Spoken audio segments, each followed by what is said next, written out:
Hello and welcome to Arunika study. Guys, आज हम static GK में बहुत ही इंपॉर्टेंट एक टॉपिक डिस्कस करने वाले हैं जिसका नाम है इंडियन हिस्ट्री इंपॉर्टेंट बैटल्स। मतलब भारतीय इतिहास के कुछ महत्वपूर्ण युद्ध के बारे में हम आज चर्चा करने वाले हैं, उसके बारे में डिस्कस करेंगे और याद करेंगे इसको। बहुत ही अच्छा सेशन होने वाला है। आप थंबनेल पे देख सकते हैं कि एक स्लाइड का पिक्चर आपको दिख रहा होगा। बहुत ही अच्छा होने वाला है सेशन और बहुत इंपॉर्टेंट है ये। हर एग्ज़ाम में इससे क्वेश्चन आते रहते हैं और अभी एनटीपीसी का एग्ज़ाम चल रहा है, इसमें भी इसके क्वेश्चन आ रहे हैं। और आगे आने वाले भी कुछ एग्ज़ामें हैं, जैसे एसएससी सीएचएसएल है, आईबी की एग्ज़ाम है, तो उसमें भी ये हेल्पफुल होगा। तो आगे बढ़ते हैं और देखते हैं आज का ये सेशन। सबसे पहले हम देखेंगे कि इंडियन हिस्ट्री को हम कैटेगराइज कैसे करते हैं। तो हम इंडियन हिस्ट्री को तीन पार्ट में कैटेगराइज करते हैं: एसेंट हिस्ट्री, मिडिवल हिस्ट्री और मॉडर्न हिस्ट्री। तो एसेंट हिस्ट्री में हम क्या क्या देखते हैं?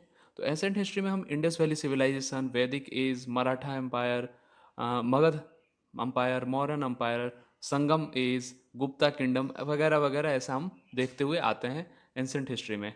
वहीं मेडिवल हिस्ट्री में हम प्री मेडिवल हिस्ट्री, फिर दिल्ली सल्तनत में जो स्लेव डायनेस्टी है, खिलजी डायनेस्टी है, तुगलक डायनेस्टी है, सैयद डायनेस्टी है, लोधी डायनेस्टी मिलेगा आपको पढ़ने के लिए। फिर मुगल्स पढ़ते हैं और मुगल्स के पीरियड में ही आपके ये ब्रिटिशर्स आ गए थे। उसके बाद इंडिपेंडेंस फाइट होने लगी थी, तो वो फिर मॉडर्न हिस्ट्री में आ जाती है। ऐसे करके हम इंडियन हिस्ट्री को पढ़ते हैं। तो सबसे पहले हम देखेंगे कि एसेंट हिस्ट्री में कौन कौन से इंपॉर्टेंट बैटल्स हुए थे। तो जनरली इंडस वैली सिविलाइजेशन में ऐसे कोई ऐसा बैटल हुआ नहीं, या ऐसे वो शांति प्रिय लोग थे कि कोई बैटल हुआ ही नहीं, ऐसा हम मान सकते हैं। क्योंकि उसकी कोई उस इंडियन वैली सिविलाइजेशन में कोई बैटल की जिक्र नहीं मिलती है कहीं। जिक्र सबसे पहले वैदिक एज में ही मिलती है। और वैदिक एज में जो बैटल मिली थी वो भी एक बहुत इंपॉर्टेंट, एक ही बैटल मिला जो इंपॉर्टेंट है, वो था battle of 10 Kings. Battle of 10 Kings 10 राजाओं के बीच युद्ध हुआ था, जिसमें जो मेन बैटल थी वो किंग सुदास और किंग भारत के बीच हुई थी। और ये परुष्णी नदी के किनारे हुआ था। परुष्णी नदी के किनारे ये युद्ध हुआ था। और जिसे अभी परुष्णी नदी को हम अभी रावी रिवर, रावी नदी बोलते हैं। और इस बैटल में किंग सुदास विनर थे। तो विनर इसमें किंग सुदास थे, ये इंपॉर्टेंट है, इसके आप लोग याद कर लीजिएगा। आगे बढ़ते हैं। तो आगे जब हम बढ़ेंगे तो फिर हम मगध अंपायर से मौर्यन अंपायर की तरफ जब हम बढ़ेंगे, तब उस बीच एक हमें बैटल देखने को मिलेगा। वो बहुत बहुत बहुत ज़्यादा इंपॉर्टेंट बैटल है, और वो है बैटल ऑफ हाइडा स्पेस, या बैटल ऑफ झेलम भी उसको बोल सकते हैं। ये 326 बीसी में हुआ था, और इसमें Alexander the Great and Porus के बीच ये युद्ध हुआ था। ये बैटल उन दोनों के बीच हुई थी। भारत में जब अलेक्जेंडर आया तो वहाँ पे भारत में किसी की हिम्मत नहीं हुई थी अलेक्जेंडर को चुनौती देने के लिए। तो किंग पोरस ने ही उन्हें चुनौती दी थी, अलेक्जेंडर द ग्रेट को। और इस बैटल में अलेक्जेंडर विनर थे, और वो यहाँ जीत के गए हुए थे। तो ये युद्ध झेलम नदी के किनारे हुआ था। तो झेलम भी इसको, मतलब बैटल ऑफ झेलम भी इसे बोल देते हैं। आगे बढ़ते हैं और आगे देखते हैं मौर्यन अंपायर में। मौर्यन अंपायर में एक बैटल आपको बहुत इंपॉर्टेंट है, वो अशोका से जुड़ा हुआ है। वो अशोका और आनंदनाथन के बीच वो हुआ था। इसी युद्ध के बाद अशोका ने ये युद्ध जीत लिया था, और ये युद्ध के बाद अशोका बुद्धिज्म अपना लिए थे। वो देख के उन्हें अच्छा नहीं लगा और उन्हें पछतावा हो रहा था, और जिसके प्रायश्चित के लिए उन्होंने बुद्धिज्म ज्वाइन कर लिया। और ये युद्ध जो था, ये बैटल जो था, ये 261 बीसी में ये हुआ था। आगे बढ़ते हैं। अब आगे आते हैं तो प्री मेडिवल हिस्ट्री में। अब हमें एसेंट हिस्ट्री का अब खत्म हो गया, अब प्री मेडिवल हिस्ट्री में देखते हैं। मतलब मेडिवल हिस्ट्री में अब आगे बढ़ेंगे, उसमें देखेंगे प्री मेडिवल हिस्ट्री। तो प्री मेडिवल हिस्ट्री में हमें इंपॉर्टेंट होता है मोहम्मद गोरी का बैटल्स। इसके 5 बैटल हैं, जिसमें से 3 बहुत इंपॉर्टेंट है और 2 भी इम्पॉर्टेंट है। पांचों बहुत इंपॉर्टेंट है, लेकिन 3 बहुत ज़्यादा ज़्यादा इंपॉर्टेंट है। वो 3 जो थे, जिसमें से 2 पृथ्वीराज चौहान के साथ उसने लड़ा था और एक जयचंद से। ठीक है। तो सबसे पहले इसने जो युद्ध लड़ा था, सबसे पहला इसका जो बैटल था, वो 1175 में बैटल ऑफ मुल्तान था, जिसमें मूलराज सेकंड से ये बैटल किया था और वो हार गया था। मोहम्मद गोरी इस बैटल में हार गया था। फिर आगे बढ़े तो आगे देखे तो 1178 यानी 1178 में इसने एक और बैटल लड़ा था, जिसका नाम था बैटल ऑफ माउंट आबू, और वो भीमदेव सेकंड के साथ हुआ था। और उसमें भी वो मोहम्मद गोरी हार गया था।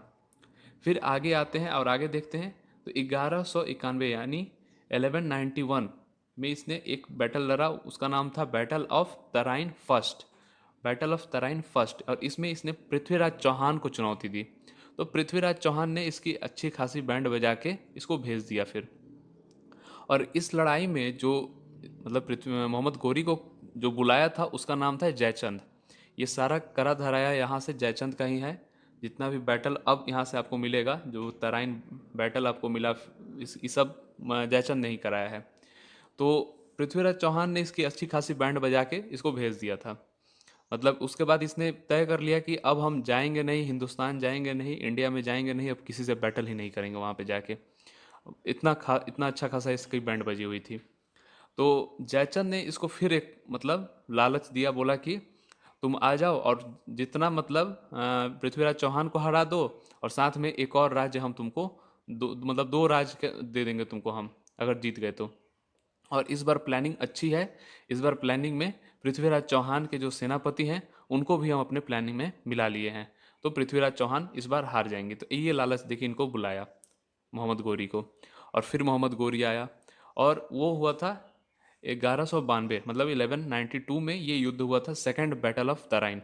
इसमें पृथ्वीराज चौहान के मतलब युद्ध के बीच में ही इनके जो सेनापति थे वो इनके खिलाफ हो गए, यानी मोहम्मद गोरी के तरफ हो गया वो। और वहीं पे पृथ्वीराज चौहान कमज़ोर हो गए, अचानक से ये हुआ और ये कमज़ोर होके हार गए पृथ्वीराज चौहान।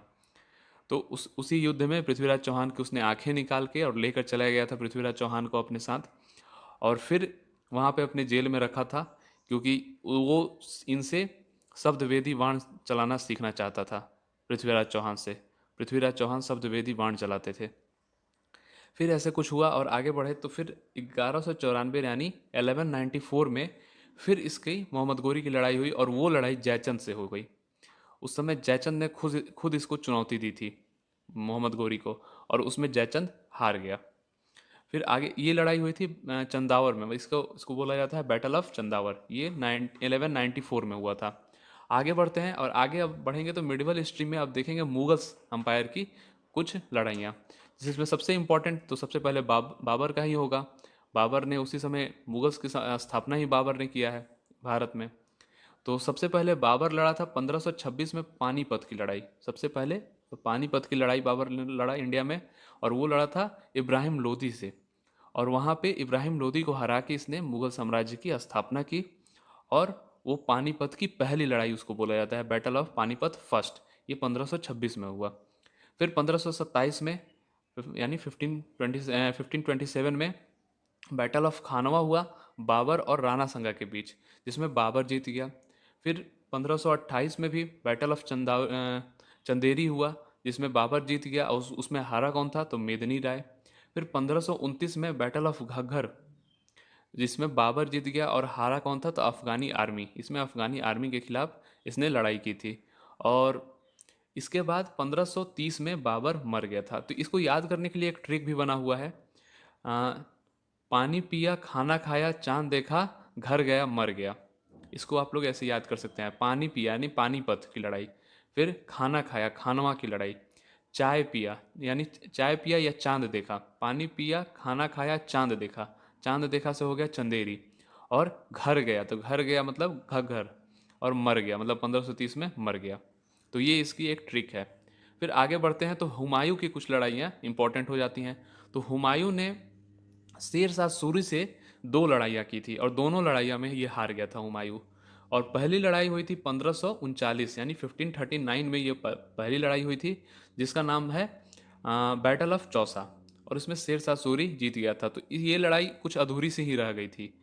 तो यहाँ पे काम अभी ख़त्म नहीं हुआ था। हुमायूं ने एक बार फिर लड़ा इससे शेर शाह सूरी से, और वो 1540 में हुआ, और उसका नाम है बैटल ऑफ कन्नौज। उसमें शेर शाह सूरी ने इनको अच्छे खासे मतलब बैंड बजाई इनकी, और अच्छे से इनको हरा के भगा दिया। ये खुद ही भाग गए वहाँ से। फिर काफ़ी दिन ये कहीं दूर रहे, पाकिस्तान साइड में ये छिप के रहे थे किसी राजा के पास। उसके बाद ये 1555 में फिर आए, और उस समय बैटल ऑफ बिलग्राम हुआ हुमायूं और सिकंदर शाह सूरी के बीच, और वहाँ पे हुमायूं जीत गए थे। तो जीत के ये फिर अपना मुगल साम्राज्य को फिर से दोबारा शुरू किए। और 1556 में ये अपने ही लाइब्रेरी की सीढ़ी से गिर के ये मर गए। तो यहाँ से इनकी कहानी ख़त्म हो गई। अब आते हैं बाबर। उस समय बाबर, सॉरी बाबर नहीं, अकबर आते हैं। और अकबर की उम्र बहुत कम थी, एकदम बच्चे थे अकबर। और उसी समय मुगल साम्राज्य पे हेमू ने हमला कर दिया। हेमू को लगा कि अब तो कोई है नहीं वहाँ पे शासक, तो हेमू ने हमला कर दिया। तो सच में मुगल पे कोई शासक नहीं था। तो जल्दी से अकबर, बच्चे ही थे, उन्हीं को वहाँ का शासक बना दिया गया कि कोई शासक होना जरूरी है। और उस समय हेमू से लड़ाई हुई 1556 में। 1556 में हुमायूं मर गए, तो हेमू से लड़ाई हो गई इनकी। अब हेमू जब आक्रमण किया तो उस समय अकबर थे बच्चे, और वो आक्रमण हुआ था पानीपत में, बैटल ऑफ पानीपत उसको बोला जाता है सेकंड। तो अकबर तो लड़ नहीं पाते, तो फिर अकबर का एक रिप्रेजेंटेटिव बनाया गया बैरम खां को। और बैरम खां गए और लड़ाई किए और हेमू को वहां पे हरा दिए। तो जीत दिखाई जाती है अकबर को, लेकिन रिप्रेजेंटेटिव वहां पे बैरम खां थे। तो ये क्वेश्चन बनता है यहाँ से। फिर आगे काफ़ी सारी लड़ाइयाँ हुई, अकबर बहुत सारी लड़ाइयाँ जीता भी था, लेकिन उतना कोई इंपॉर्टेंट कोई बैटल नहीं हुआ था। बैटल आगे हुआ था 1576 यानी 1576 में, और वो हुआ था महाराणा प्रताप के साथ, बैटल ऑफ हल्दी घाटी। यहाँ भी अकबर नहीं गया था लड़ने के लिए, यहाँ भी अकबर लड़ाई करने नहीं गया था। यहाँ पे अकबर का रिप्रेजेंटेटिव था मान सिंह, और मान सिंह ने ये लड़ाई लड़ी थी और जीत गया था, जिसमें अकबर को जीत दिखाई जाती है। लेकिन यहाँ भी अकबर ने लड़ा नहीं था, वहाँ पे महाराणा प्रताप हार गए थे, महाराणा प्रताप युद्ध छोड़ के भाग गए थे। तो ये दो बैटल्स अकबर के खाते में दिखती है हमें। अब आगे बढ़ते हैं। आगे जाने से पहले हम देखेंगे कि इस दो युद्ध के बीच में, जब मुगल अंपायर में अकबर चल रहे थे, उस समय साउथ इंडिया के तरफ एक इम्पॉर्टेंट बैटल हुआ था। अकबर के समय तक विजयनगर अंपायर काफ़ी मतलब ख़त्म के कगार पे आ चुकी थी, और ख़त्म भी हो गई थी इन्हीं के टेन्योर में। और उस समय हुआ क्या था, विजयनगर अंपायर काफ़ी कमज़ोर हो गया था, और डेक्कन सल्तनत उस समय मजबूत हो गई थी विजयनगर अंपायर से। और डेक्कन सल्तनत ने विजयनगर अंपायर पे आक्रमण कर दिया, वहाँ पे इनसे ये लड़ाई लड़ ली। और उस लड़ाई का नाम था बैटल ऑफ तालीकोटा। और ये हुआ कब था, तो 1565 में ही हुआ था। तो वहाँ पे डेक्कन सल्तनत जीत गया था इस लड़ाई को, और जीत के विजयनगर अंपायर को कम्प्लीटली ख़त्म कर दिया था। तो ये अकबर के ही टेन्योर में हुआ था, लेकिन अकबर तो यहाँ दिल्ली के तरफ में था, और ये विजयनगर मतलब साउथ इंडिया की तरफ की ये बात है। तो ये भी इम्पॉर्टेंट है, ये मुगल अंपायर से रिलेटेड नहीं है, लेकिन इम्पॉर्टेंट है। उसी बीच ये भी एक इम्पॉर्टेंट लड़ाई हुई थी, इम्पॉर्टेंट बैटल हुई थी। आगे बढ़ते हैं और आगे मॉडर्न हिस्ट्री में देखेंगे। तो मॉडर्न हिस्ट्री में जनरली आपको इंडिपेंडेंस फाइट ही दिखेगा, या ब्रिटिशर्स की कुछ लड़ाई दिखेगी उसमें। तो देखते हैं कौन कौन सा इंपॉर्टेंट है। ज़्यादा इसमें इंपॉर्टेंट नहीं है। सबसे इंपॉर्टेंट इसमें बन जाता है battle of Plassey. Battle of Plassey एक ऐसा बैटल है जो मुझे नहीं लगता कि किसी एग्ज़ाम में नहीं आया होगा। ये हर एग्ज़ाम में, हर तरह के एग्ज़ाम में ये पूछा जा चुका है। जहाँ भी जनरल अवेयरनेस की क्वेश्चन आती है, वो उस एग्ज़ाम में कभी ना कभी ये पूछ लिया ही गया है। तो बैटल ऑफ प्लासी आपको हम याद रहना चाहिए। ये 1757 यानी 1757 में ये लड़ाई हुई थी। और इसमें लड़ाई कौन किया था, तो ब्रिटिशर्स और सिराजुद्दौला के बीच में हुआ था, जिसमें ब्रिटिशर्स जीत गए थे। उसके बाद फ्रेंच और ब्रिटिशर्स के बीच एक लड़ाई हुई 1760 में, और वो हुआ था बैटल ऑफ वांडीवास। इसमें ब्रिटिशर्स फ्रेंच को एकदम बिल्कुल हरा वरा के भगा दिए थे, वहाँ से ख़त्म ही कर दिए थे इनको। फिर उसके बाद बैटल ऑफ पानीपत थर्ड हुआ था, वो 1761 में हुआ, यानी 1761 में हुआ। वो हुआ था अहमद शाह अब्दाली और मराठास के बीच में। उस समय मराठास थोड़े कमज़ोर हो चुके थे, और मतलब वो उनकी ऐसी हालत नहीं थी कि अहमद शाह अब्दाली जैसे मतलब शासक से लड़ के जीत जाए, ये पोजीशन उनकी नहीं थी। और वहाँ पे अहमद शाह अब्दाली जीत गया था। फिर आगे बढ़े तो 1764 यानी 1764 में बैटल ऑफ बक्सर हुआ, जहाँ पे मीर कासिम और ब्रिटिशर्स के बीच ये बैटल हुआ था। ये बहुत इंपॉर्टेंट बैटल है, अक्सर एग्जाम में आता है, मे भी आपके एनटीपीसी एग्जाम में भी या आने वाले कोई भी एग्जाम में पूछ सकता है। तो इसमें ब्रिटिशर्स जीत गए थे। इसके बाद आपको 1857 की एक लड़ाई आपको मिलेगी, जिसमें इंडिया में कई जगह ये हुआ था। उसमें मंगल पांडे ने उसको इनिशिएट किया था। तो ये सब अब आगे एक 1857 की लड़ाई पे एक मैं अलग से एक वीडियो बना दूंगा, बहुत ही अच्छी तरीके से उसको बनाऊंगा, हर एक चीज़ डिस्कस कर दूंगा उसमें। आज के वीडियो लेक्चर में बस इतना ही रहेगा, और ये सारे इंपॉर्टेंट हैं, बहुत बहुत इंपॉर्टेंट हैं। जितने भी मैंने इसमें बताए ये सब किसी ना किसी एग्ज़ाम में आ चुके हैं। तो आज के लिए बस इतना ही। आप लोग वीडियो को लाइक और शेयर ज़रूर करते रहिए, और जो नए हैं वो चैनल को सब्सक्राइब कर लें। टेलीग्राम चैनल ज्वाइन कर लीजिए, जहां आपको इसकी पीडीएफ मिल जाएगी।